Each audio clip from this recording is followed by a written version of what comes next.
Ja sam Hodžić Salko, stanovnik Kaćuna ovdje. Bavim se ponekad ovako i gljivom, poznajem terene ove.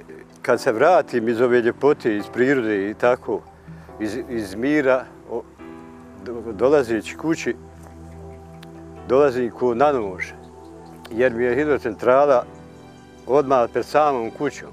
Ova mini hidroelektrana je napravljena ovdje prije 7 godina. 7 godina, znači imam teror. Agonija koja je zadesila mještanina Kaćuna Salku Hodžića možda najbolje ilustruje spregu vlasti lokalnih moćnika i političara kada je riječ o gradnji mini hidroelektrana.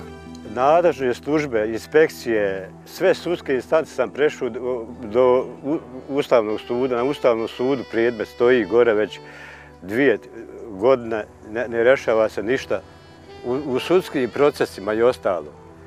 Najmanje oko 70.000 maraka sam imao ja troškova i izdataka kada su radovi ovdje izvođeni. Ispucali su zidovi, inspektori su svi zabilježili da su zidovi ispucali. 2 puta sam renovirao kuću. Nikada nije se niko od općinskih ili kantonalnih vlasti obratio da mi se izađe u susret.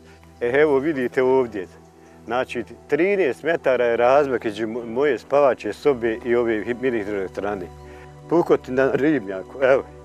Ovdje je razlomljen, ovdje, komplet ovo ovdje je počelo da se pomjera, evo odavde, kad su izvoženi radovi ovdje. Mislim da je ovo i najklasičniji primjer kršenja ljudskih prava i neodgovornosti vlasti i bahatosti naših političara. Dakle, na ovom jednom primjeru možemo naći mnogo toga što nije u skladu sa svim onim što nam se godinama, decenijama govori, kako su ljudi na prvom mjestu, kako se poštuje naše mišljenje i kako političari su tu radi nas. Ovdje vidimo da je interes i da je novac uvijek u prvom planu, a osjećaj i potrebe običnog malog čovjeka da nema nikakvu ulogu.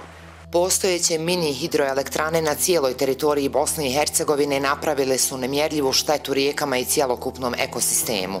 Na području Srednjobosanskog kantona izgrađeno ih je čak 38.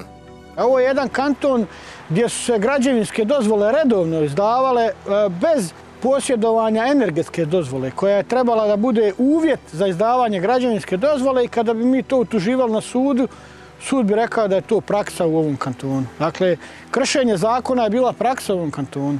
Tako da na svakom koraku se vidi ta korupcija koja je prisutna, koja izbija iz svake pore društva, koja izbija iz svakog slučaja.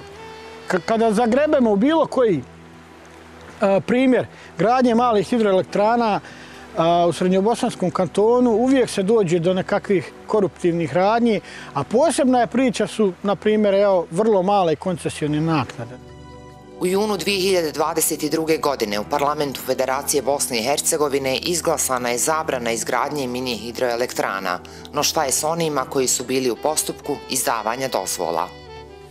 Vidite onu kameru ovdje. Znači, ona kamera je 360 stepeni snima i ona komplet moje dvorište i okućnicu i kuću snima. I tu je sud donio odluku da ima pravo da me snima. Znači, sila Boga ne moli, a Bog silu ne voli. Radi šta hoće i kako hoće.